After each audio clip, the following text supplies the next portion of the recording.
Hey, folks, there's a moment in here where I talk about former President George W. Bush, and I say a few things that are probably alleged.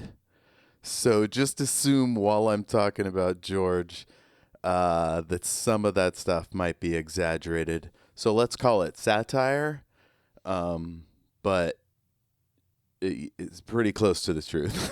It's got the ring of truthiness. So anyway, that should cover my butt, right? If anyone has an issue with it, greatandsecretknowledge@gmail.com. Thank you. I hope you love this episode. Have fun.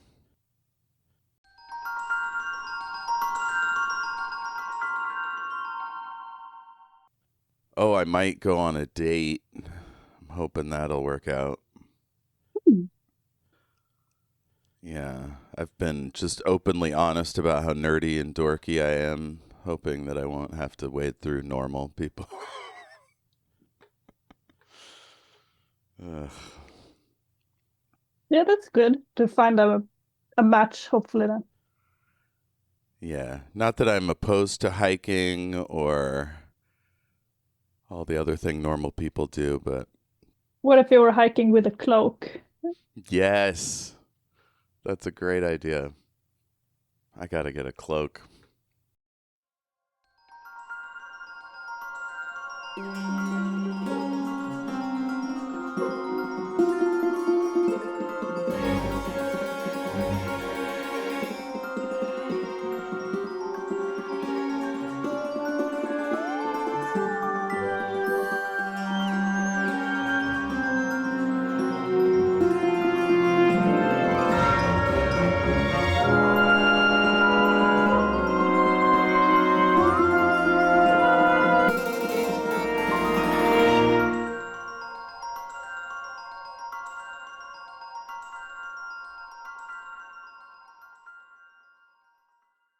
Welcome back to the Great and Secret Knowledge, a speculative fiction podcast. I am Jeff, and with me once again, Sofia. How are you?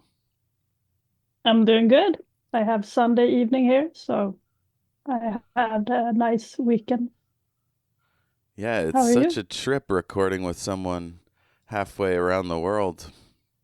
Quarter of the way. I don't know how big the world is. A significant distance. Yeah, maybe a third of the way around the world. Oh, I guess we can do it by time zones. You're 9 hours ahead. There's Mm, 24 hours in a day. Yeah. Yeah, you're between a third and a half. yeah.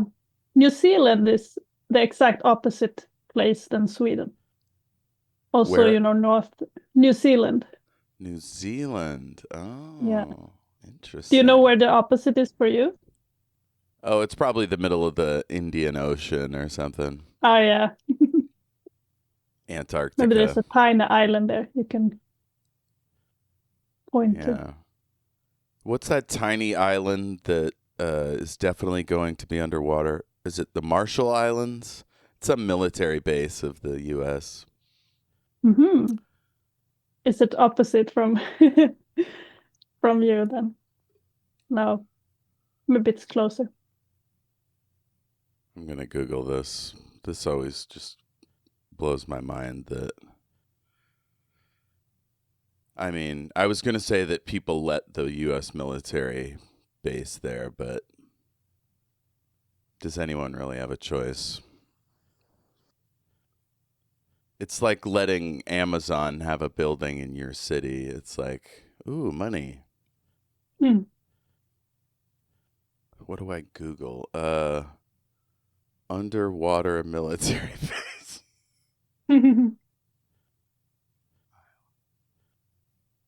Diego Garcia? Could that be it? A remote island in the Indian Ocean. That's what I was thinking of. But that's a British deal. Yeah. Climate change will make it harder and harder to live on these shallow little islands. But if it's a Yeah, definitely. base, they'll bulk it up with seawalls or pumps or something. Yeah, possibly, if it's worth it. Anytime I think about the empire that is the U.S., I just get kind of bummed out and want to think about something else. So let's think about the Barryaran Empire. What do you say? Yeah. All right. Last time we did chapters 1 and 2, and let's see what happened in those. We got to meet Miles. He got to Kirill Island, and he got sunk under the mud. He nearly died twice.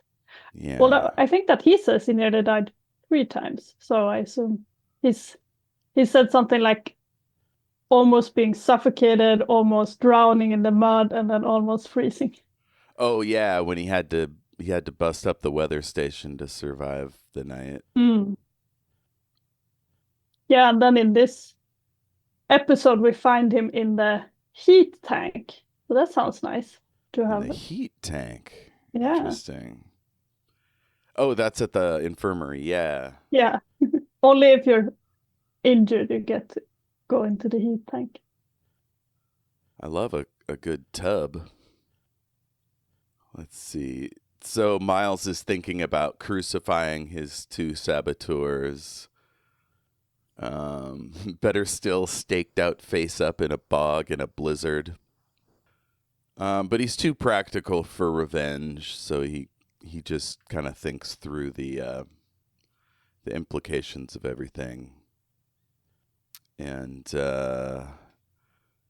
realizes that they hadn't meant to murder him, so he'll probably just let it go. Yeah, and it doesn't further his goal to try to do some personal revenge. Yeah, he's always got his eye on the prize. So he asks the doctor if he gets a lot of frostbite cases, and he explains that he does. They're usually grubs, though, or a few unlucky instructors. And then the corpsman is like, sorry, I got to kick you out of the infirmary. And he's ordered to report to the base commander's office.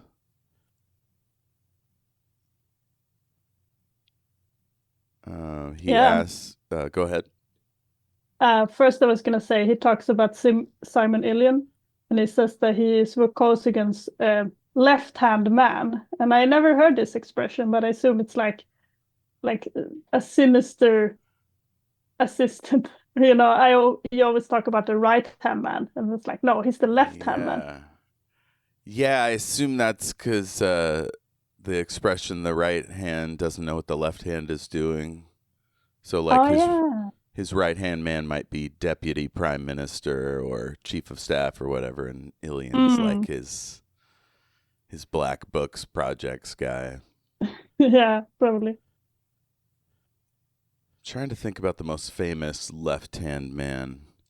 I mean, George Herbert Walker Bush ran the CIA before he became president, so that's kind of like that.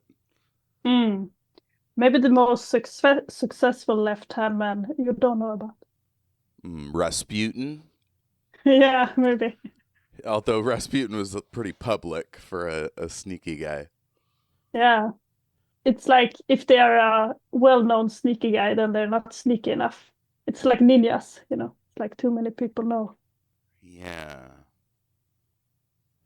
I saw that Trump has nominated Tulsi Gabbard to be his director of national intelligence.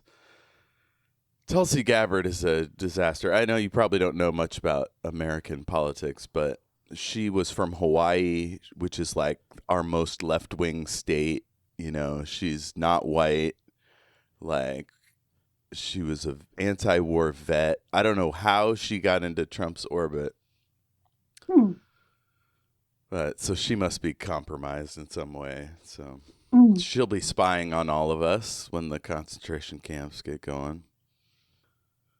Unless we're lucky and he just continues his run-of-the-mill criminal behavior. It doesn't go overboard. let's get back to this fun book. Yes. Like you said, let's talk about the other empire. Yeah. So he wonders if many people lose scat cats, and the corpsman says, sure, they lose about 5 or 6 a season. The engineers get real pissed about it. The commandant promised them next time he'd... Ahem. The corpsman had lost his voice. So apparently Metsov is rip shit, and Miles has to go see him now. Mm.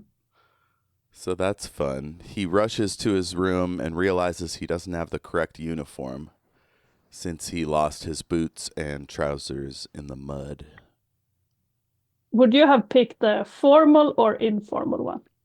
Well, if you had lost your boots It's a and pants. Hobson's choice. This guy Metsov hates like rich people, aristocrats, whatever, the Vor.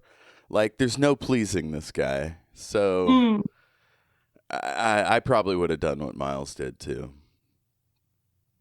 Yeah, I agree. I think I would have. It's better to pick the formal one than to pick too informal. It could be more disrespectful. Yeah. God. Oh man. Yeah. Although I guess I don't know, could he have mixed what is the informal shoes? You know, he could have worn those. A little mix and match. Yeah. I guess he figured that would be out of uniform because you're not supposed to sort of fiddle with uniforms in the military. Mm. But funny story, General Patton got his suits tailored to look that odd, unique way. He put his medals on like a way that nobody else did. He was like Rimmer in Red Dwarf. General MacArthur wore his hat all cockeyed and weird. But I think when you're a general, you can get away with a little more. Like General Metsov, who wears the grunt's outfit. Yeah. I always, when they say fatigues in these books, I always think about like pajamas. I don't know what fatigues look like, so I just imagine everybody wearing They're kind of like imagine if you have the underwear when you're going skiing or something, and you have this like form-fitting underwear.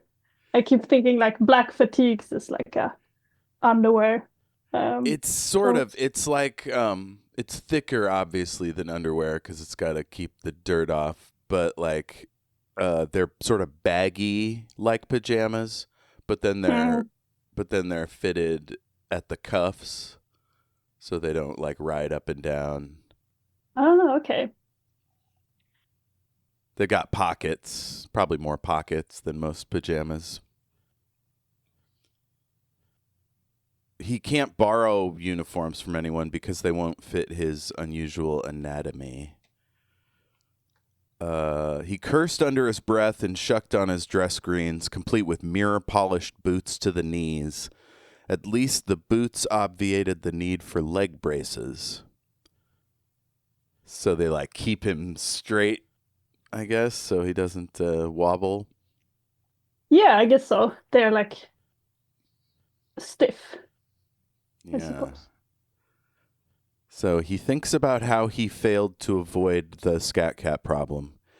He always seems committed to improving his behavior, which to me shows ambition. Like he's always like working over the problem like an engineer. Mm. Yeah. And also it's interesting, like I think maybe we talked about it a little in the last episode, but he he's very confident in himself, and that can be a problem because he was fine, going out by himself into the winter. If he had been a little bit more uncertain, maybe he would have brought someone and said, okay, I need someone else that has been out there before, but he's like, oh, I can do it by myself. And maybe also kind of the reception he got from people make him feel like he has to isolate a little bit more. and like doesn't really feel like he can rely on anyone. Yeah. Part of the military is working in groups. You know, you always need someone there to look out or to carry you out if you get hurt. Excuse me. It's just pretty standard. Like, there's not a lot of things you do in the military alone, which is probably why in sci-fi or whatever, or in any action movie, like guards alone don't survive very long. You know, they get the whack on the back of the neck or whatever. Yeah. So we meet Metsov again in his Mm. office. Today, the general was aggressively dressed in black fatigues. At Metsov's altitude in the hierarchy, this stylistic choice usually indicated a deliberate identification with the fighting man. The only concession to his rank was their pressed neatness. His decorations were stripped down to a mere modest 3, all high combat commendations. Pseudo-modest, pruned of the surrounding foliage, they leapt to the eye. Mentally, Miles applauded, even envied the effect. Metsov looked his part, the combat commander, absolutely, unconsciously natural.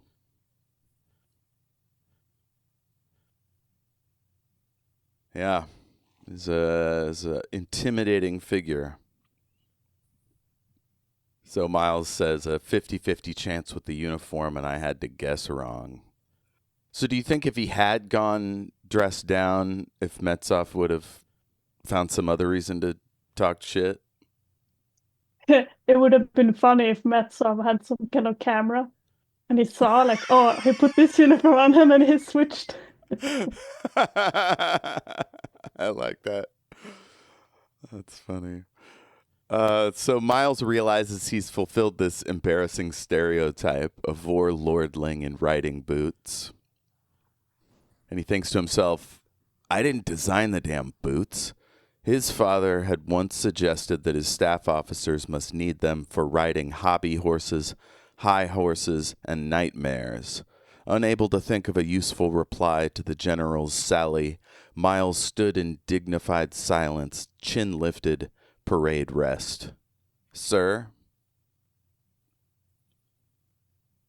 I'm always fascinated by the way that military people hold their tongue. Like, there's all this, like, invisible sort of, or I guess wordless attitude. You know, how much insubordination can you show with your salute or your stance or what have you? That's true. I think it also comes up in some of the later books where it's like some person says one word and Miles is like, oh, this just with this word, he was very aggressive about it. Like, Yeah. Let's see. Metsov goes in on poor Miles about his fanciness and his failure.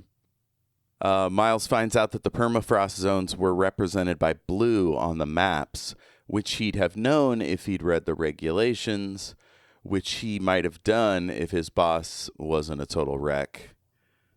The drunken Lieutenant On. yeah.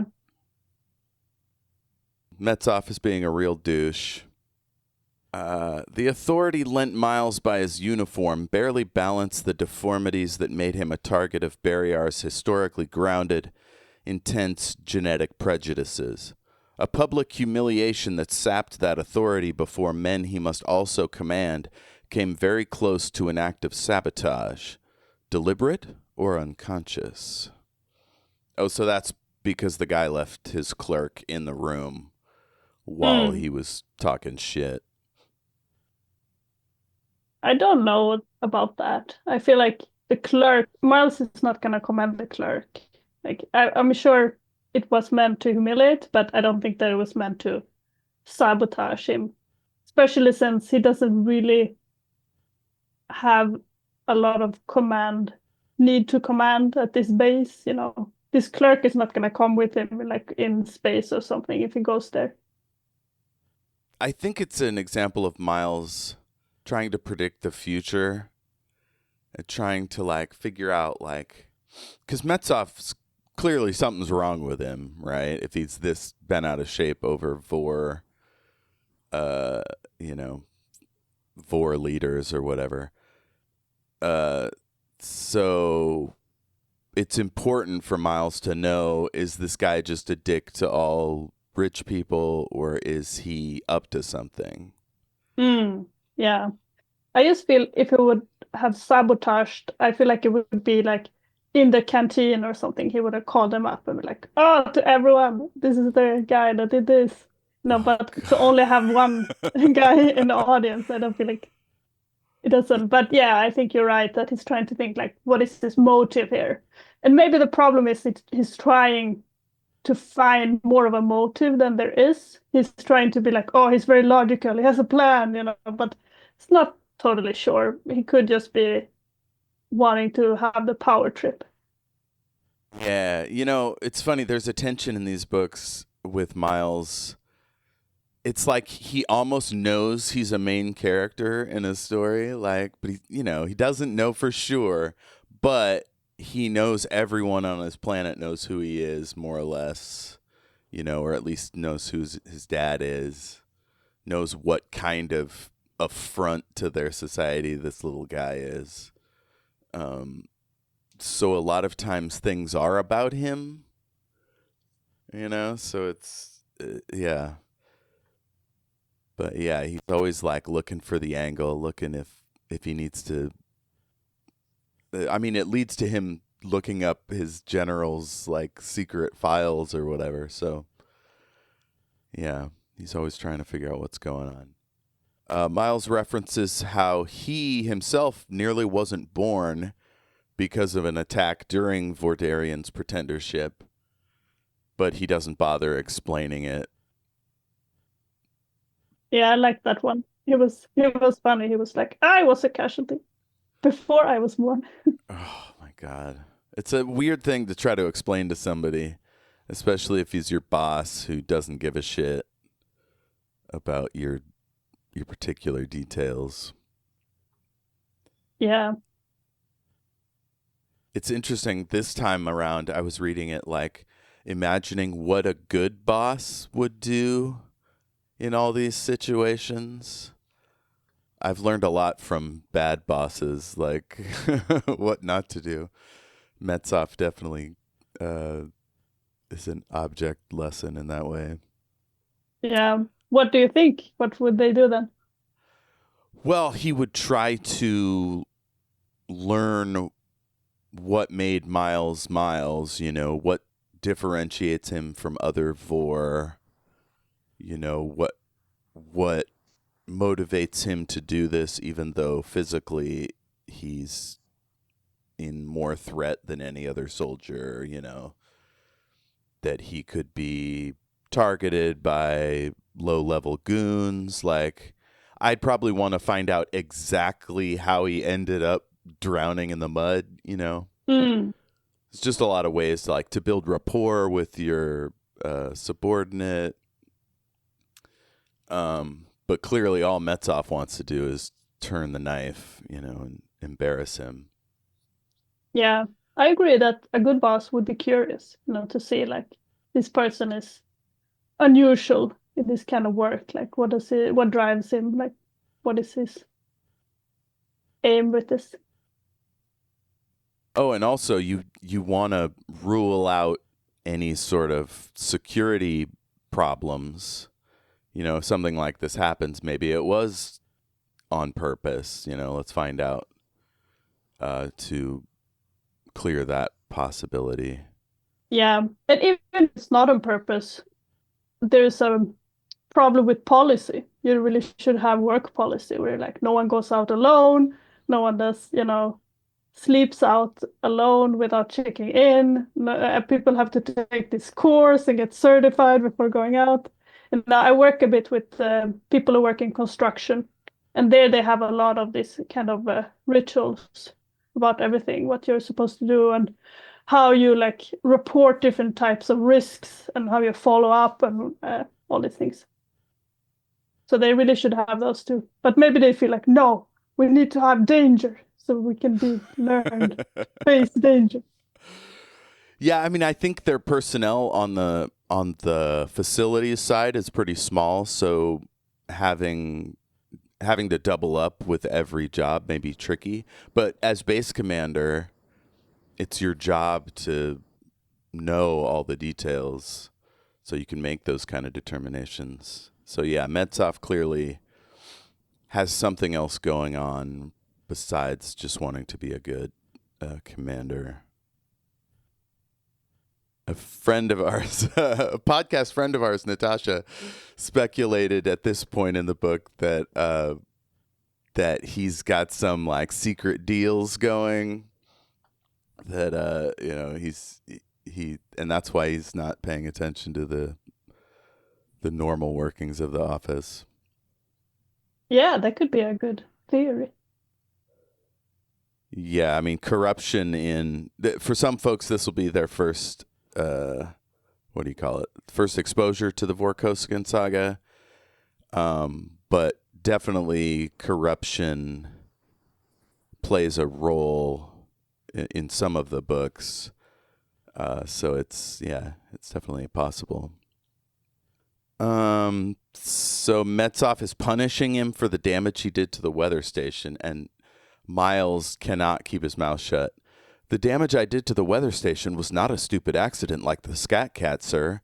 It was necessary to my survival.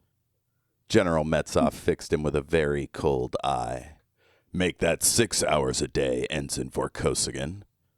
Miles spoke through his teeth, words jerked out as though by pliers.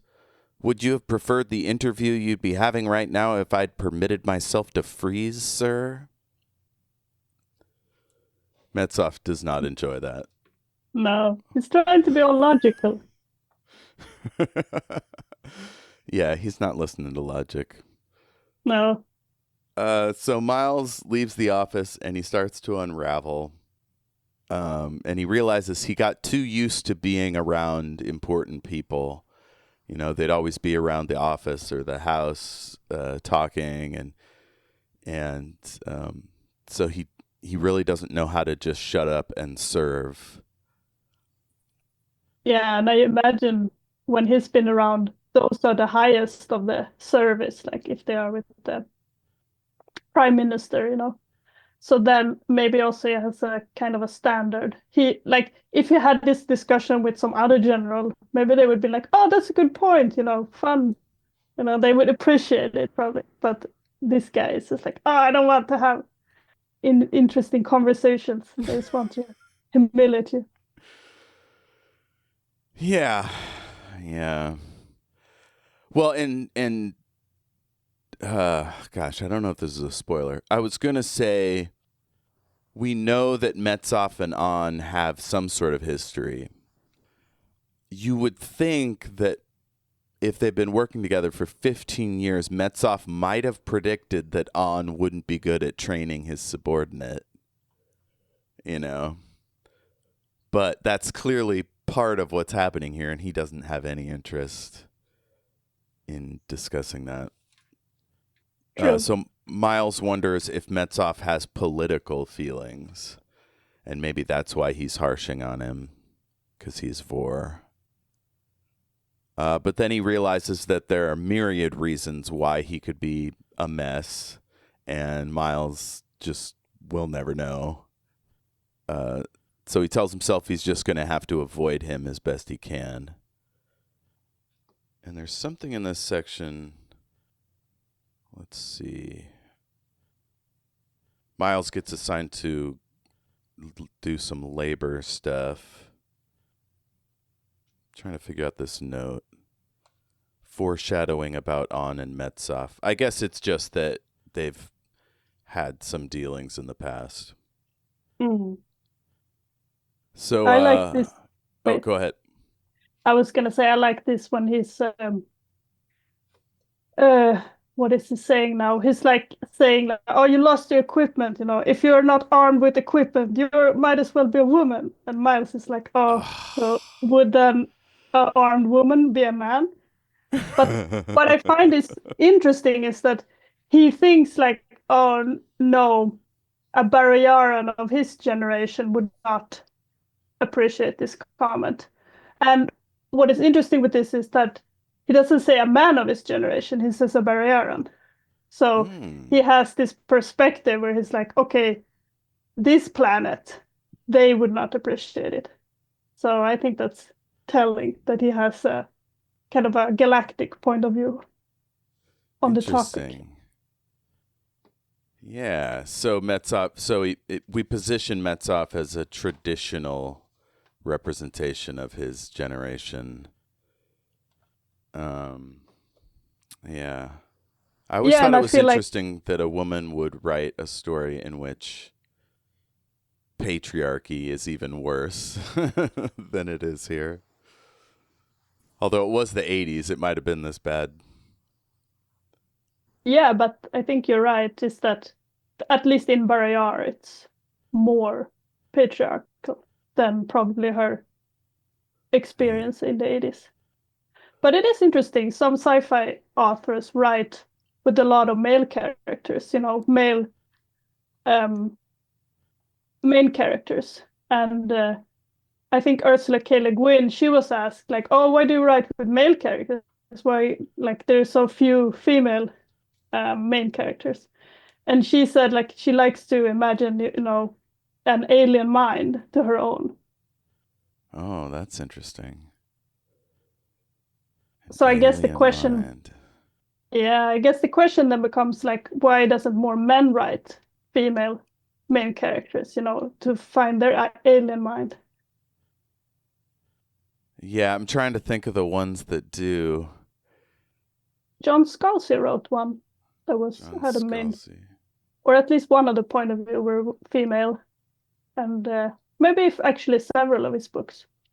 But that's the one I can think on the top of my head. I'm sure there's many, but probably not as many as the female authors writing male characters in percentage. The only one that came to mind was Alexander McCall Smith and the Number One Ladies Detective Agency. Ah, yeah. Um, those are pretty good. Yeah, it's not something that's talked about very much. The main character in my books is a woman, but I will readily agree that I don't know enough about women. So like I'm constantly got my eyes open like maybe I'll learn something that's exclusive to women's experience I could just stick in there to look smart. Yeah.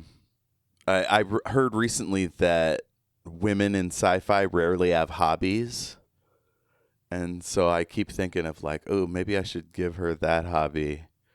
Or, pretty soon she'll be knitting while watching, I don't know, reality shows or gambling. It's like you're constantly like, I mean, this is a thing people deal with gender all the time is like, I want to honor the experience of the person's gender. What are women more likely to do? But also, it can't all be that stuff because no woman is a paragon of womanhood. uh, it's probably my least favorite thing about writing is the terror that I will offend somebody or get something wrong. Probably better to try though, because otherwise it's like you're only playing it safe and then you won't Yeah, grow. yeah, maybe But that's Ursula Le Guin's feeling there. Yeah. yeah, but it is a good point. Like, how much do you play into stereotypes and how much do you not? I think that can be tricky as well with, different ethnicities. Should you do like, okay, this is a common experience, but it's not for everyone experience it that way. Can be tricky. Maybe you Yeah. could make some new hobby that doesn't exist. Then it's not going to be Ooh, stereotypical. a sci-fi hobby. Yeah. I like it. Yeah, in Star Trek, Captain Janeway plays holodeck games that are sort of Jane Austen or like Bronte adjacent. She paints with Leonardo da Vinci, And those are the only two I can think of at the moment. But yeah, so often in sci-fi, like, women are just their job, you know, they focus on their whatever their particular deal is. Yeah, I can imagine. But maybe that also sometimes can be a trouble with sci-fi in general, that you just have everybody always focusing on the plot, and it's like, when do they watch reality shows? Yeah, exactly. So next up, Lieutenant Bond and Miles are stomping around where he lost the scat cat, trying to find it, poking something through the bog, and they learn that ice forms under the bog, making it solid ground until it gets warm enough, and then it melts, which it must have done when he parked his scat cat. Midwinter, you could park a freight shuttle on this bog. Come summer, it thins out. It can thaw from seeming solid to liquid in a few hours when the temperature is just right, and back again. I think I found that out. So Bond finds the scat cat with his probe, signals the hover cab. The hover cab flies over and sucks the scat cat out of the ice, as well as his little tent, which is trailing by the chain. Miles explains how he almost died and then goes to look for his boots. He only found one. Bond frowned down at the ruined boot dangling from Miles's hand.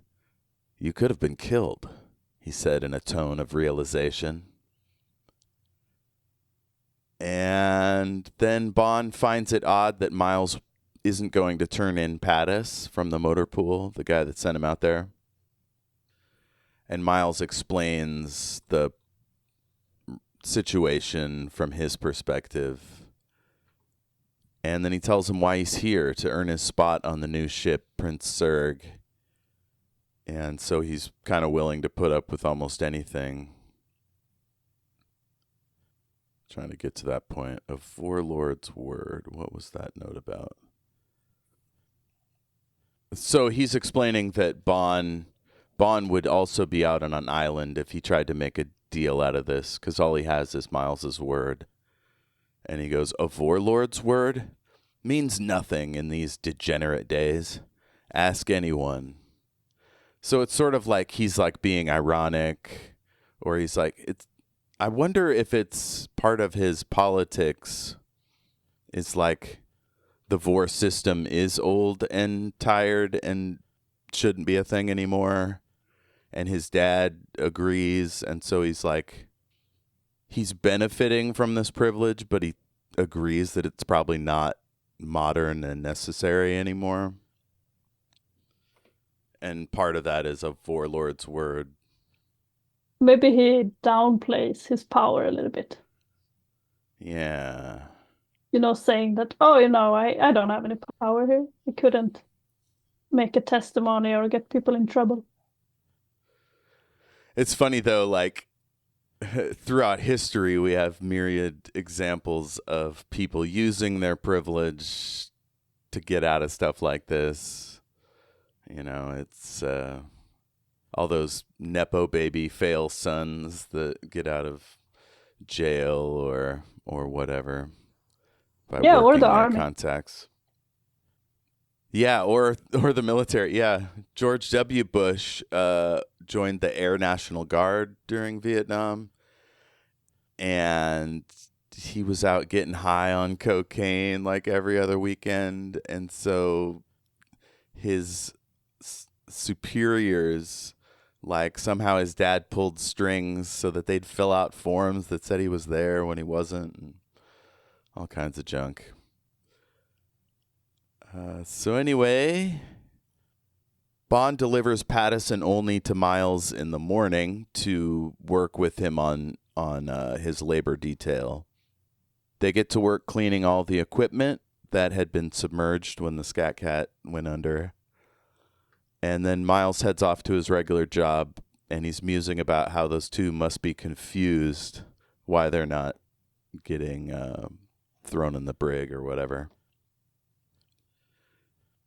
Day after that, the two of them join him for his 6 hours a day labor, and they're on culvert duty, so they are just going up and down the roads, making sure everything's clear. And he's really getting into this job. Like he's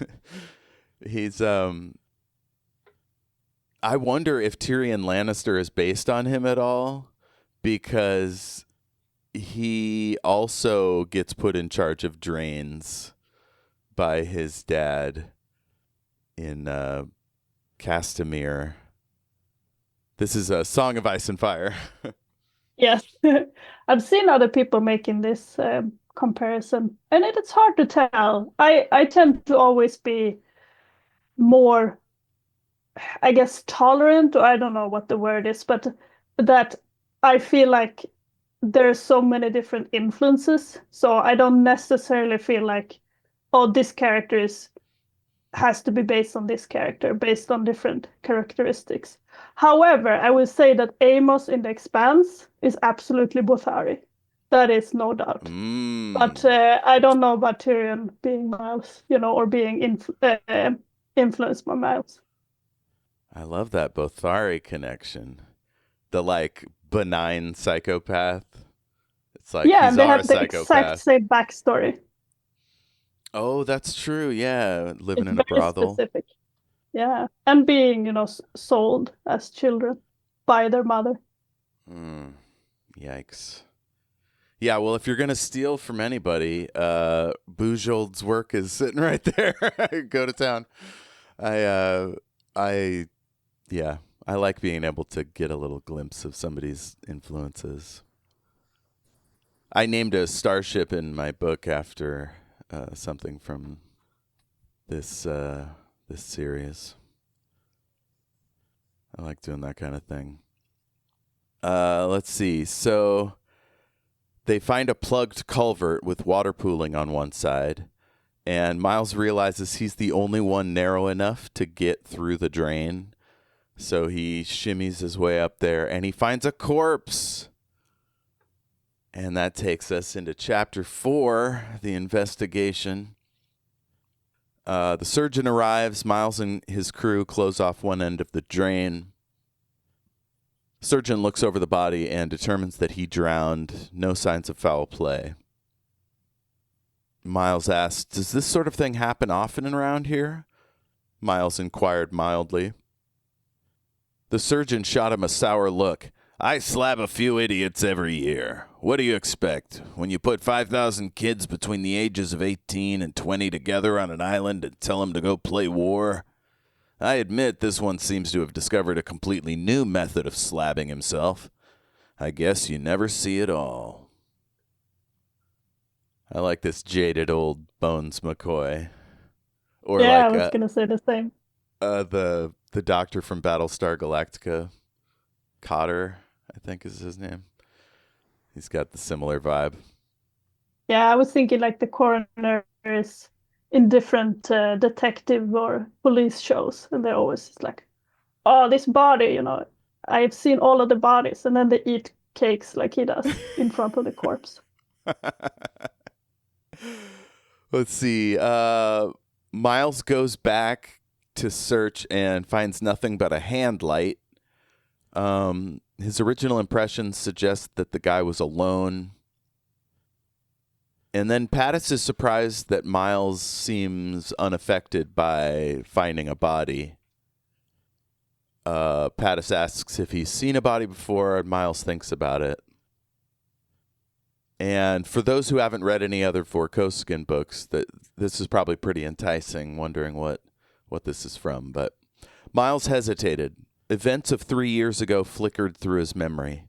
The brief months he'd been caught in desperate combat far from home, having accidentally fallen in with a space mercenary force, was not a secret to be mentioned or even hinted at here. Regular Imperial troops despised mercenaries anyway, alive or dead. But the Tau Verde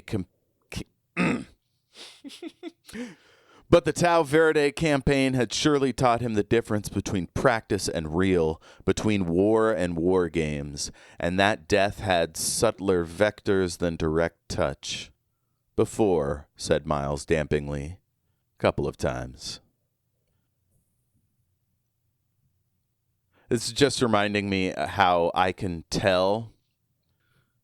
I think it's a function of having PTSD, but like I can tell when an actor portraying a character has never been in the shit, like was never in a military situation or saw someone die or whatever. And it's weird, but I feel that way about Viggo Mortensen, who plays Aragorn in the Lord of the Rings books.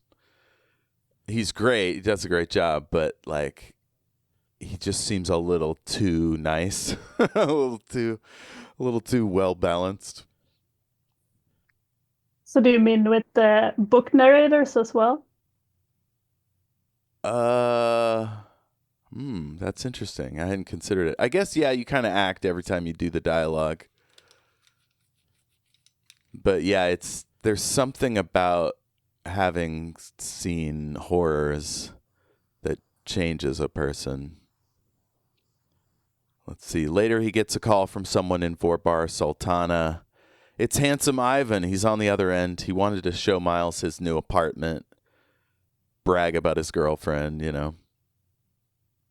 Miles is instantly homesick. He remembers living in the capital. He finds it strange to see it again. And Ivan has this webcam that he can turn around 360, so he shows off the whole room. Ivan talks about his new girlfriend, and then he finally notices that Miles is soaked. He asks him what he's been doing, and Miles says forensic plumbing. At that point, that would be all I want to talk about, right? Like if I was on the other end of this call, Ivan, yeah, he likes to keep it light. How's life in the infantry? Oh, great. Laskowski base is the real thing, Miles did not define what real thing. Not a warehouse for excess Vor lordlings like Imperial headquarters, which is almost an exact quote of Metsov. And then Ivan explains how fun his job is, getting to see info from all over the Empire. Yeah.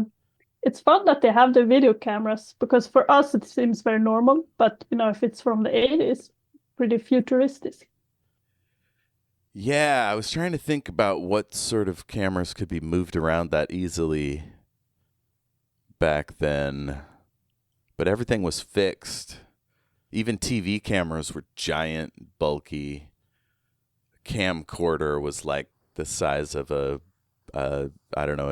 computer monitor. But yeah, nowadays this is just normal.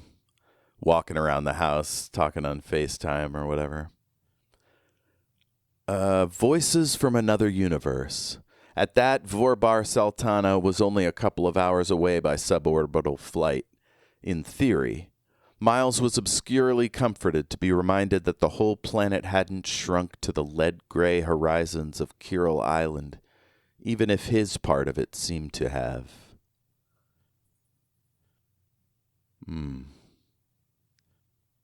You ever been homesick? Yeah, I suppose. I'm not that homesick generally, but I actually did an exchange here in the US. And then I was pretty homesick. Wow. Where'd you go? Wisconsin. In the countryside of Wisconsin. So it was a bit of a culture shock since I live in the city normally. Oh my God, the countryside. Yikes. Yeah, my grandpa lived in Wisconsin. He and his family were Danish, and they immigrated in the late 1800s, I think. 1899, 1900, something like that. And I went back there once to meet the family, and it was just so remote, like you might see a few trees on the horizon, hay everywhere. It took a long time to get anywhere.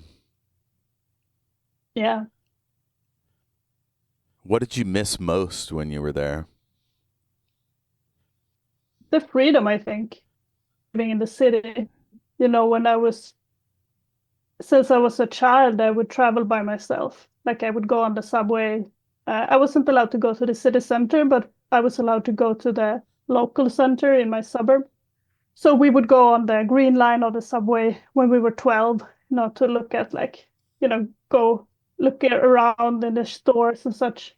And when I was in the US, I was 18 and I wasn't allowed to, I had to ask my host mom if I wanted to go somewhere after school. I was like, bye. So that was What? very different. Yeah. And like, since I wasn't allowed to drive, and also did not have a license, but I wouldn't have been allowed either way. So then I could not drive myself anywhere. Ah, So jeez. That must suck. My God. yeah, it was very different. But I mean, I do think it was also interesting, like some other things that also you see very different ways of living. So then it's also interesting when you're used to your own family. So there were other things like not necessarily preferable, but just that I could see like, oh, like the things that is normal in my family is not necessarily a must, things that you assume that you have to do and you don't have to actually. Yeah, there's always trade offs. Like, we don't really hear much about it, but I'm sure there's some good things about being here in Kuril Island, or at least things that wouldn't be happening somewhere else. You mean the US is the Kuril Island? Yeah, I guess Wisconsin and Kuril Island probably got some similarities. Yeah, it was pretty cold in the winter, but it was not gray. But I think Yeah. that in some ways the school was better, like in the sense that in Sweden the school is kind of boring. Like I don't know, it's very sterilized, I suppose. We don't have any sports or any teams or any after school activities. Those are not for the school to Those are provide. community things, right? Yeah. But in that sense, it's like if you have the school that provides this, that can be a nice thing because then it's like a more of a shared community. While in Stockholm and in Sweden in general, people go to their separate teams and they are usually more tied to the local area, or they are very dependent on parents helping out and doing a lot of work. Interesting. Yeah, it's so weird that our colleges and high schools have these big fancy sports teams that get all this funding and stuff. Yeah, but you also have the after school clubs and stuff like that. We don't have that. Oh, really? Okay, like chess Mm. club and computer club and all that. Yeah, no. Yearbook. No, we don't have a yearbook. Let's see. Later, he goes to the infirmary to talk to the surgeon. Surgeon explains that the guy got stuck and died within 30 minutes. He calls it death by misadventure. And Miles asks why he doesn't seem to want to know more. Surgeon just says death by stupidity. The details are irrelevant. So after that, Miles goes out jogging and he arrives at the culverts. The road was lonely out by the empty practice fields. The sun crawled crabwise toward the horizon. Miles broke from a jog back to a walk, then to a slower walk. His leg braces chafed beneath his pants. One of these days, very soon, he would take the time to get the brittle long bones in his legs replaced with synthetics. At that, elective surgery might be a quasi-legitimate way to lever himself off Kuril Island if things grew too desperate before his 6 months were up. It seemed like cheating, though. The Is only way this I when could we relate... Oh, go ahead. Yeah, I was gonna say, is this when we learn um he says that he has no, that's later. He says that he has trouble sleeping with all his light, and I realized also that we come to this a little bit later, but I realized that it's actually a month and a half since midsummer. So I take it back about it not being far north, because that would, if it's still that light, he says that, what was it now? At 5, the sun had been up for hours already. And then it's like 1.5 months since midsummer. So that would mean around midsummer, it would be light all the 24 hours. The sun would be up. So then I think that it is actually far north. Gotcha. So he tries to figure out why the victim chose that particular culvert. He takes the slightly wider one next to it, and voila, he finds a package taped to the roof. His mind races, thinking of all the glory he could achieve. And then he opens it. Pastries. A couple of dozen lisettes, a kind of miniature popover glazed and stuffed with candied fruit, made traditionally for the Midsummer Day celebration. Month-and-a-half-old stale pastries. What a cause to die for. So he takes him back and shows him to the doctor. The surgeon's only comment when Miles caught up with him and explained his findings was, "Yep, death from stupidity, all right." Absently, the man bit into a lisette and sniffed. So for 10 minutes or so, Miles thought he was going to be a hero, break up some fucking drug ring or spy network, and instead it's just a guy with some cookies. Yeah. We know that this, I don't know if it's a spoiler, but I don't think so, that we know that this story was originally a short story, which was later expanded upon. And I wonder, like, a little bit, we don't have to get into it because it's too much details, but I do think about it when I read this time, which part, where was the cutoff? And I wonder actually if maybe the cutoff was around with the cookies, because then it could have been kind of like a climax, an anticlimactic end to the short story that is kind of like, yeah. Because now it feels a little bit in the middle. It's just like, oh, what is this? Oh, cookies. And then like it like goes into a totally different plot. So maybe what happens in chapter 5 is fresh for this novel, the whole toxic stores thing. Yeah, I could imagine that because it's not really mentioned before that. So could be. Yeah, that makes sense. Just a few seeds here and there about bunkers. And, little tiny foreshadowing things that she could have folded in later. Let's see. Yeah, maybe there's foreshadowing.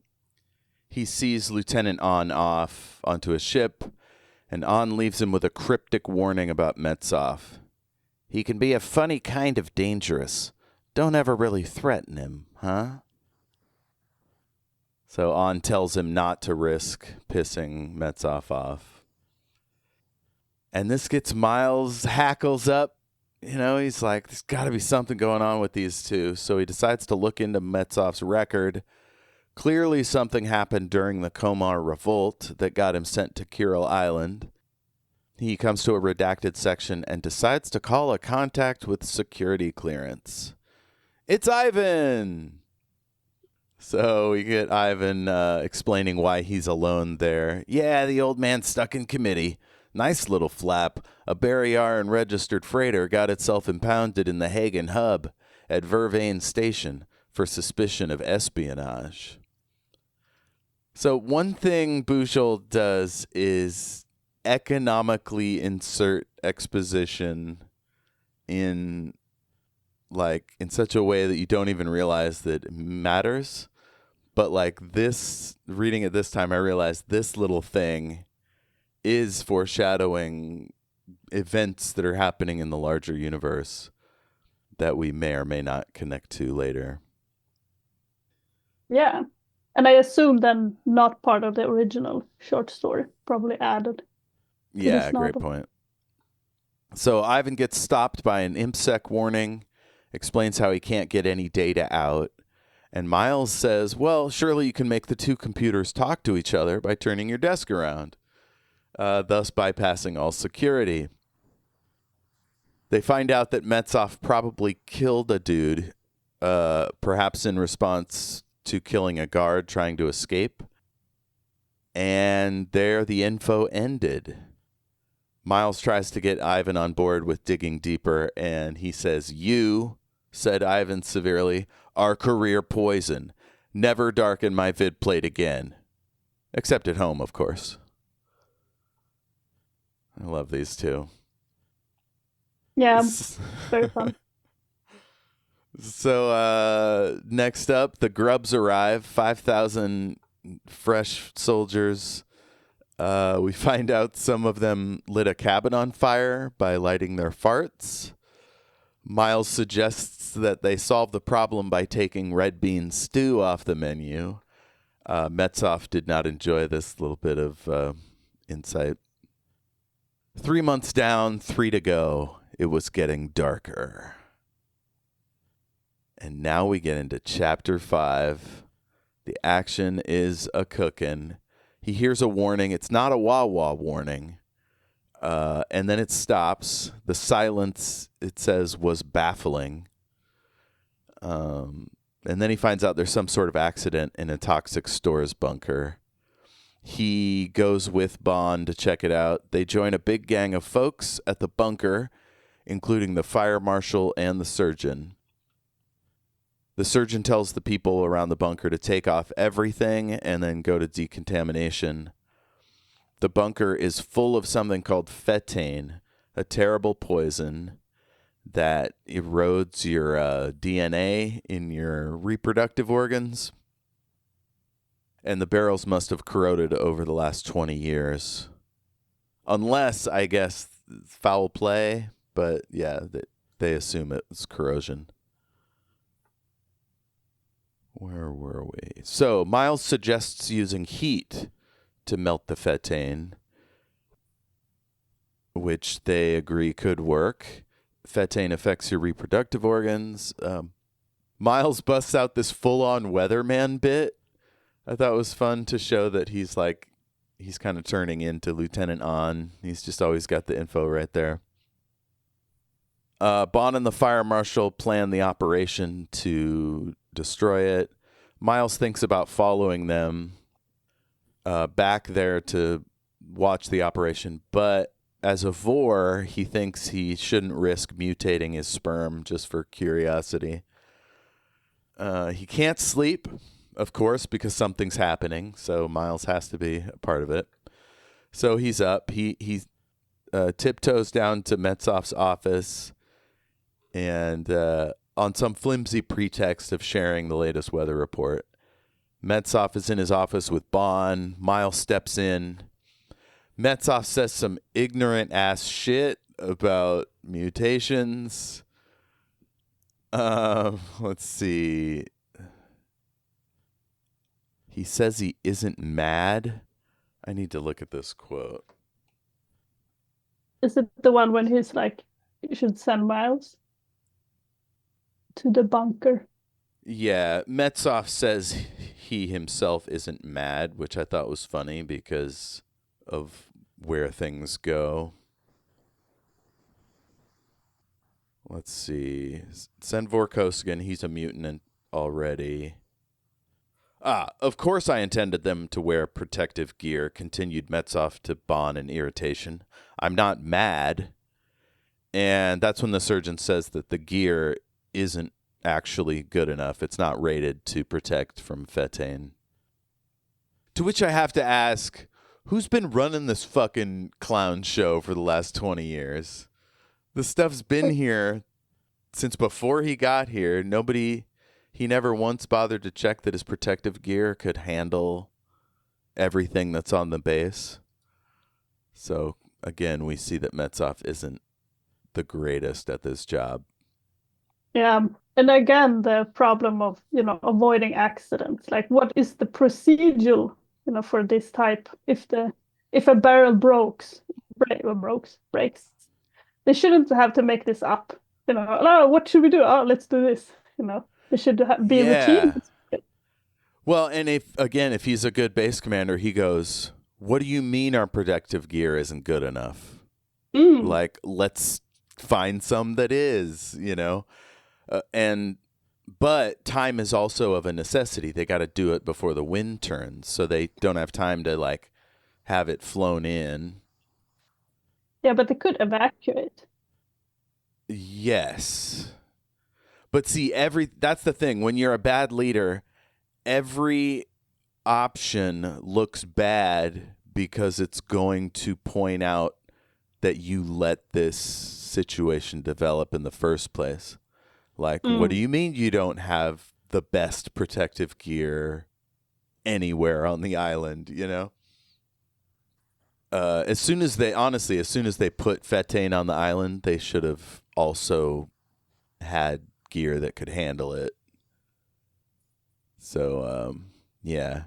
I don't know how deeply Bujold thought about all this stuff, but I'm just thinking like as soon as he arrived, he should have sussed out that problem, and either got the Fetane taken off the base or gotten the right gear to protect against it. Yeah, but it works since we're talking about with Metsov that he does seem incompetent. So that all of the holes, we can just say that he probably didn't think it was important. He was like, "Oh, look, why are you afraid of this poison? That's part of war." Yeah, yeah. And he clearly didn't want to work here. This was not something he cares that much about. No, it doesn't seem that way. He's talking about shooting people who don't follow orders, and Miles is starting to really not like what he's seeing. And Metsov says we're going to have a good old-fashioned discipline parade. Now, I had never heard of this, but I figured it's probably something like fraternity hazing or like the pain stick ceremony in Klingon business in Star Trek Deep Space Nine. I've just got all these ideas in my head about what this might look like. So he lines up the techs in the snow, and Miles is thinking the really old-fashioned discipline parades had involved lead-lined rubber hoses.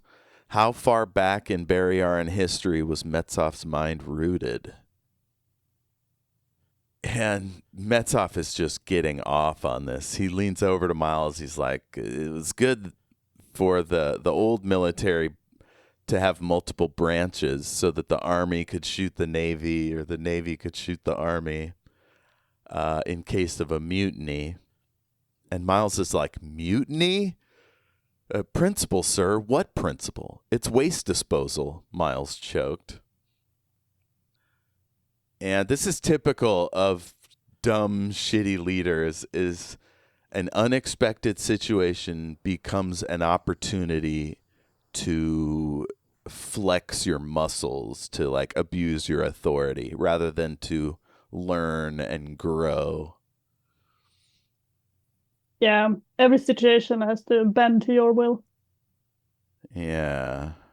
So And then to Miles, make oh, go I ahead. was gonna say Miles also, he's very upset by his tone of voice. I think that's what he's most upset about. If he had said it in a more, maybe more grave tone, maybe he would have been less upset. But now he's just like, wow, doesn't sound like he thinks it's a bad thing at all. Yeah, like this guy clearly has a hard on for violence, and he doesn't get a lot of opportunities to indulge. So here come a bunch of recruits with nerve disruptors, which sound really scary. I mean, they're just guns, but for some reason they sound real scary. Miles thinks about how they aren't trained enough for these weapons. Metsov orders the techs to strip. And then Miles thinks about how evil Fetane is and how screwy it is that any Barryaran invented it or ever planned to use it because of the mutation implications. And then Bond himself strips and joins the line. No, no, no, Miles screamed inside his head. If you join them, they'll never back down. They'll know they're right. Bad mistake. Bad. Metsov tells Miles to grab a gun or leave. One of the recruits gives him a disruptor. He could leave. Could he leave? So, yeah, he's in a situation here. It's a criminal order. And he realizes this is going to be a massacre. He ponders the thorniness of the issue, about how his dad used to teach about criminal orders at the academy. They called it Vor Day, and he would come and talk about what to do when you get a criminal order and how difficult it is. For a lunatic moment, Miles envisioned thumbing off the safety and shooting Metsov. And then what? Shoot the grubs? He couldn't possibly get them all before they got him. I could be the only soldier here under 30 who's ever killed an enemy before, in battle or out of it. He realizes he has no choice. His career is toast. He knows he'd be haunted by the ghosts of the text if he doesn't join in. He sat on the ground, pulled off his gloves and boots, let his parka fall and his shirts, trousers and thermal underwear atop the pile, and the nerve disruptor nested carefully on them. He stepped forward. His leg braces felt like icicles against his calves. I hate passive resistance. I really, really hate it.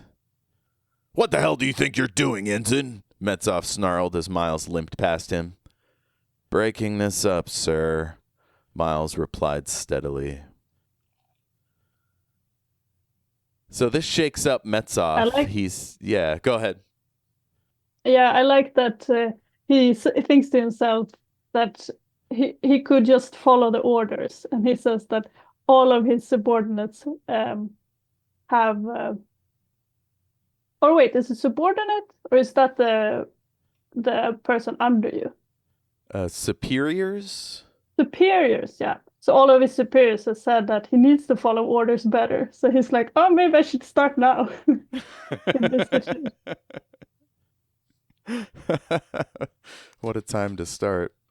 Yeah. I noticed he called him Mad Metsov in his head. So he's basically decided that's what's going on. Metsov calls him Vorkosigan out loud, which only stiffened his resolve because he's honor-bound as Vor to do the right thing.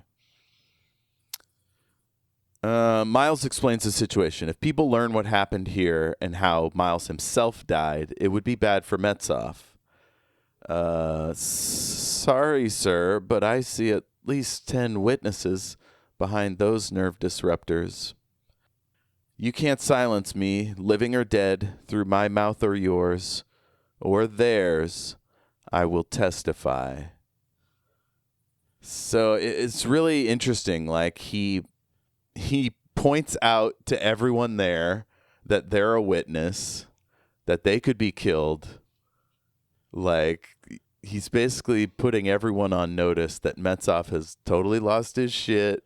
And I'm not doing this just because I'm some fancy warlord, but because this is what all of us should be doing.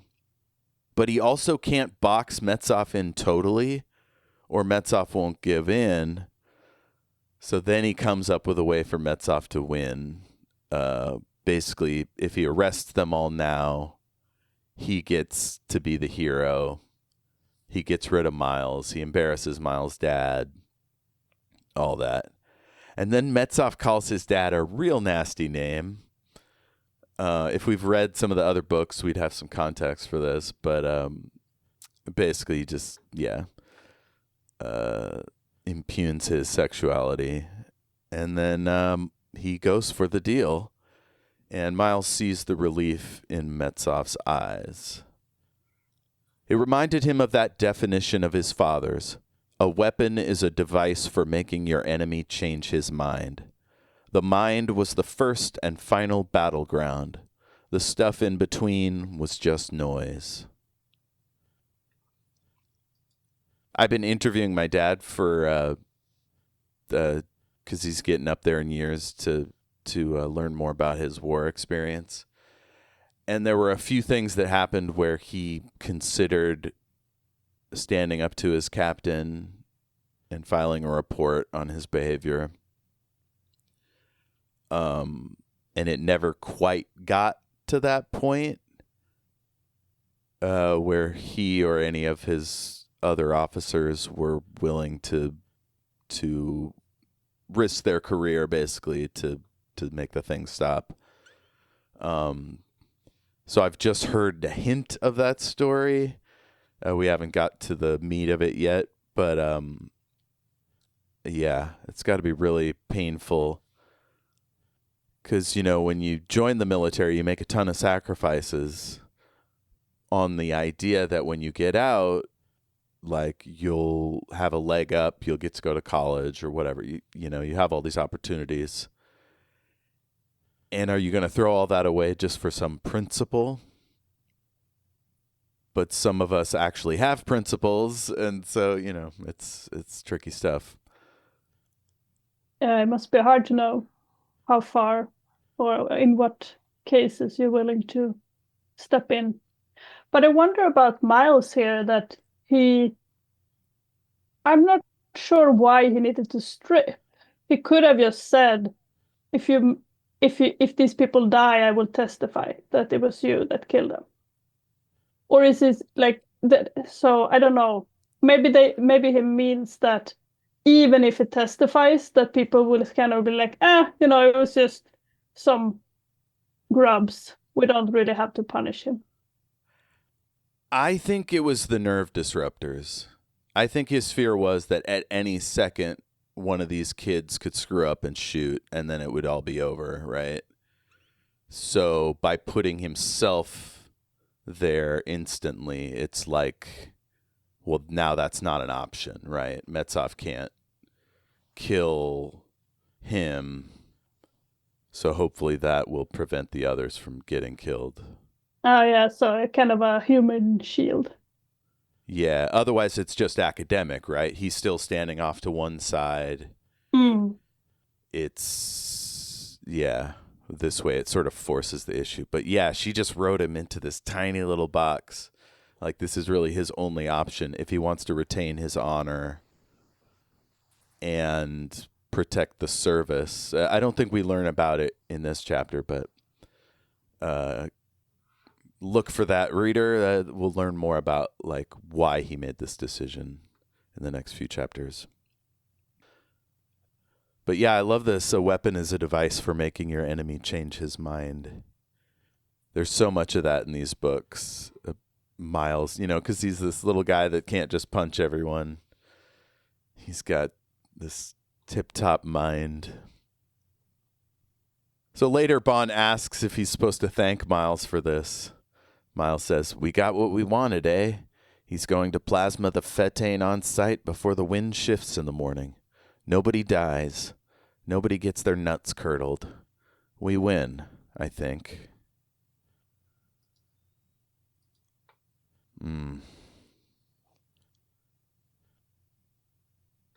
I was trying to think if I ever made a decision that screwed me over but helped people, but I don't know if I'd ever been in that type of situation. I've definitely taken the fall for others, but not anything like this. Yeah, it has to be a pretty extreme situation where you have as much influence that you can really screw yourself or help others. Usually it's just one way or the other. Yeah. So Bond and Miles are cellmates. They took Bond out to confirm that the bunker was indeed melted. And they bring him back to the cell. Then the guards take Miles up to base security. ImpSec is there as Miles arrives, so he's excited. He's like, yay, they've come to look into this. He signs some travel orders. And then Metsov comes in looking all pleased, cock of the walk. And he says that if a Vor commits mutiny in the military, it is treason. And so Miles looks at the courier again and realizes that he's his new jailer. Overholt read the name on the man's badge, which Miles mentally redubbed Overkill. He had only to lift his arm to dangle Miles like a kitten. And I just have that quote because we'll see Overholt a lot in this book. And he's sort of like the new Bothari in a way. Not a psychopath, but a big burly guy that can protect Miles. Yeah, the muscle. The muscle. So they're going to take him to Imperial HQ in Vorbar Sultana. The Imperial Security suborbital courier shuttle sat on the icy concrete like a bird of prey accidentally placed in a pigeon cote. Slick and black and deadly, it seemed to break the sound barrier just resting there. And as they're leaving, Miles can smell the weather. And he's got all these conflicting emotions. I really like that he's starting to get those Lieutenant On powers right as he's going out the door. Yeah, but at least he doesn't have to be there for the winter. Oh, God. Thank God. It would be better to come in midwinter and then leave at summer, because then your days would become lighter. Ah, yes. Get the bad part out of the way early. Yeah, I think that would be nicer. Although I guess he could come at solstice. Then he would get normal, a little bit normal light.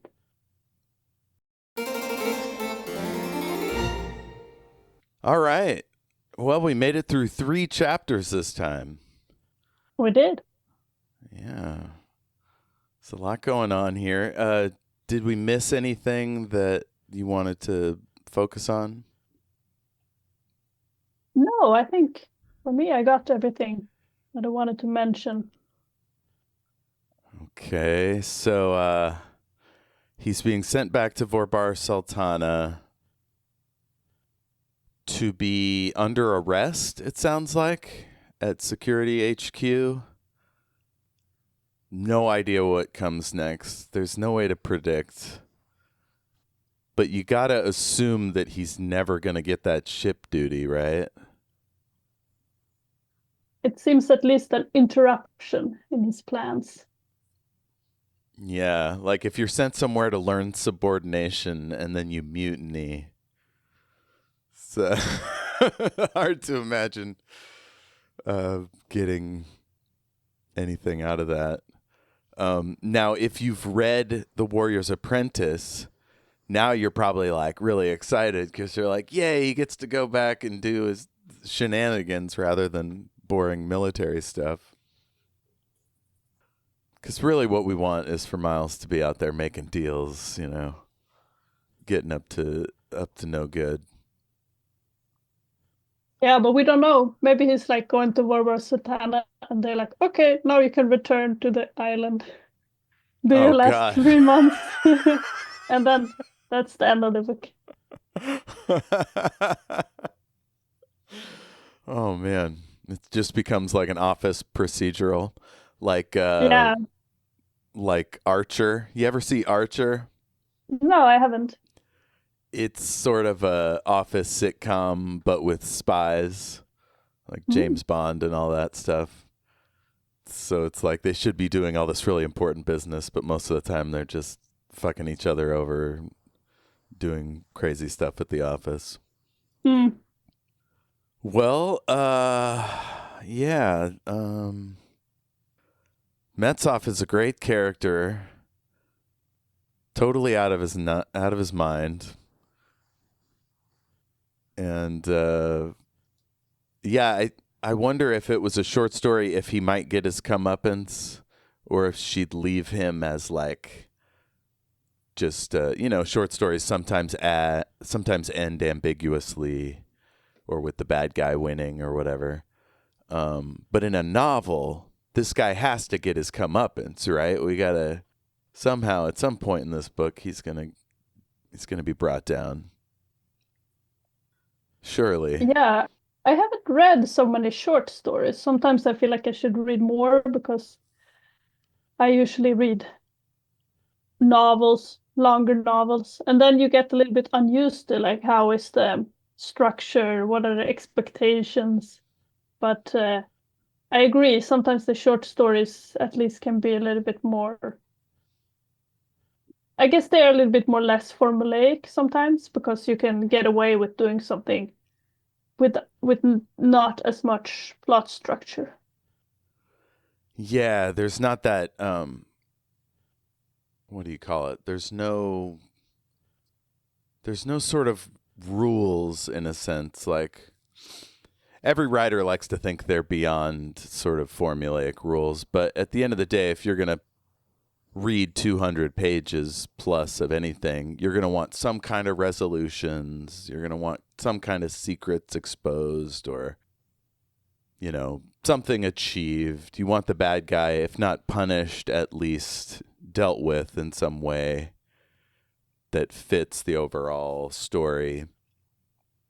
But yeah, if it's just a short story, bad guys can win. That's fine. Have you read Borders of Infinity? Yeah, I have. So that's the short story collection in this universe. Although maybe, I guess Mountains of Morning is a novella. Novellas are weird. Like, I never know. I don't know exactly what differentiates them other than just being shorter.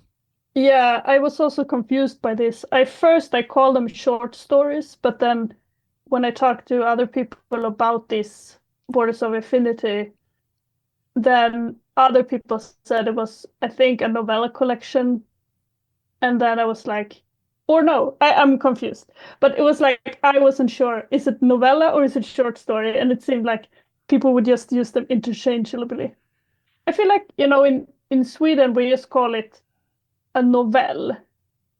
And that is a short story. Yeah, I'm trying to think of the biggest novellas I know of. There's The Body by Stephen King, which was turned into Stand By Me, the movie. Yeah, most of the short stories I've read are Stephen King. Yeah, Shawshank Redemption was also a Stephen King. Yeah. Novella, right? I might have been in the same book, different seasons. Yeah, I think that was different seasons. That one was called Rita Hayworth and the Shawshank Redemption. Yeah, novellas often make incredibly good movies because they have a tight focus, but they have the structure of a novel.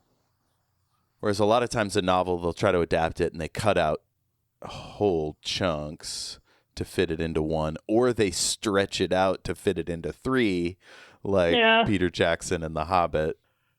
Whereas a novella, and Philip K. Dick's books are like this too. They're so short that they're kind of like novellas, where there's plenty of ideas, tons of world building and lore to work with, but the story itself is very focused.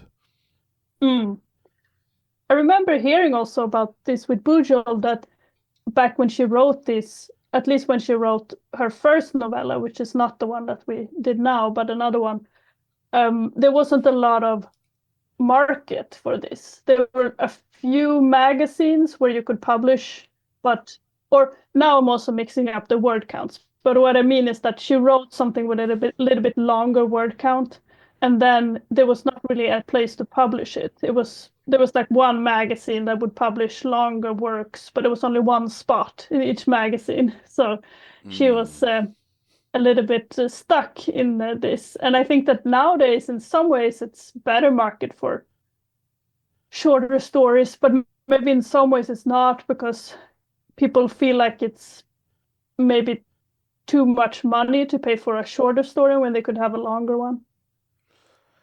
Yeah, so I just read a novella by James S.A. Corey, who wrote the Expanse series, a couple of guys with a pseudonym. And It was good, but it was pretty expensive for basically a short story. So yeah, I can see what you're saying there.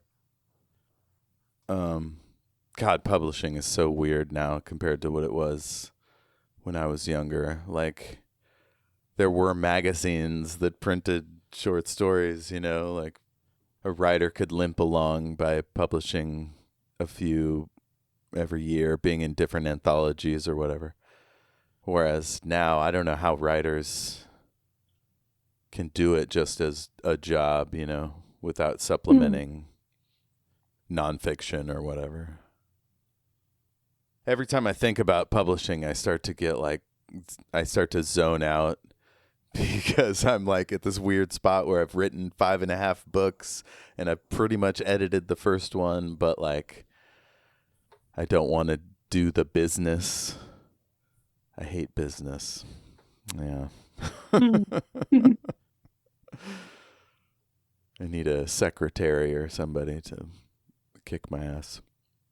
So, yeah, it's a good book. I can't wait to get on to the next chapters. Let's see. Recommendations. I was talking about Pantheon earlier, so I'll just recommend that by Ken Liu. It's a short story collection about AI and how it fits into our lives or might in the future. And it also is a Netflix series. I think it's Netflix. That's where it's on in the U.S. anyway. So I highly recommend that. The art is beautiful. The acting's tremendous. And it's voice actors rather than famous people for the most part, which is nice. Fewer Asian actors than I would have expected. But yeah, I'd like to learn more about the production. But anyway, yes, it's fantastic. Check it out. The main character is a high school girl whose dad died and who was uploaded into the cloud, basically. So her dad is sort of alive, but they can only see each other in this video game. Anyway, it's great. Check it out. Anything you've been enjoying since we talked last? I have tried some new things, but I've not gotten to them yet. I will have to get back next time to say if I like them. I got some new audiobooks. I did start some other books, but I keep feeling stuck, I keep feeling like, oh, I don't enjoy this. Like I was reading Use of Weapons by, is it I.M. Banks? Like the Culture series. And I.M. Banks? Yeah, like it's the Culture series in a way. And I didn't enjoy it, unfortunately. There's too many characters. They keep switching to new characters who are being very war damaged. And I find it a bit tedious. So that's too bad. So that's my anti-recommendation. But I know a lot of people like the Culture. So you should probably check it out anyway, even if I didn't like it. Yeah, if they have any at the library, I'll check that out. Too many characters and war damage. It sounds a little like Song of Ice and Fire. I guess it's not that it's actually that many characters. It's just they introduce them without really giving any backstory. So it's very much mysterious characters, like they're just in the middle of some action and you don't really know like who's this character, why are they here, like how did they get here, and then it becomes really hard to keep track of them for me when I don't have anything to pin them down with. So when I decided to start really reading science fiction hardcore, I set myself a rule that I would read 50 pages before giving up on a book. And sometimes it can be extremely painful. But often I'll find an idea or a turn of phrase or whatever, something I can learn from or steal. So I find that it again, like having a bad boss can teach you about how to be a better one. Reading something that's not quite up to your standard can give you all kinds of insights. But sometimes it's fucking excruciating. I This might be a 50 fun. pages is a good limit. I like the idea that if in the future we don't have a recommendation, an anti-recommendation could actually like give us fodder for conversation. That's fun. So I'll give this culture series a taste. Okay. Let's see. We can plan our next episode offline. I guess that's done. I should look through here and see if there's a fun quote to say at the end. Oh, how do people find you on the internet? Did I ask you that already? Yeah, you did. They don't find me anywhere. They can only find us through here. Yeah. I mean, only if you want to hire me to do traffic planning, then you can find me at various places. Hell yeah. Yeah, great and secret knowledge at gmail.com. You can send us an email, get yourself a traffic planner. Check us out on Facebook. Tell your friends about us. Please share us everywhere. And if you are interested in speculative fiction, surely you'll like our other series, Susanna Clarke's Piranesi, the Wizard of Oz film. We're talking about, let's see, what am I doing with Dave? The Thing. We're going to start Star Trek Lower Decks, Terry Pratchett's The Color of Magic. Just look through our catalog there and dip in and out. And if you have any ideas, if you'd like to be on a podcast or you know somebody that would be a good co-host, let us know, and we'll see what we can do. Thank you for listening, everybody. We'll see you real soon. Yeah, see you. You are career poison. Never darken my vid plate again. Except at home, of course.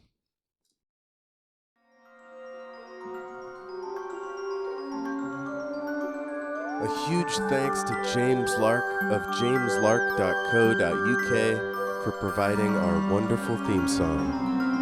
Thank you, James.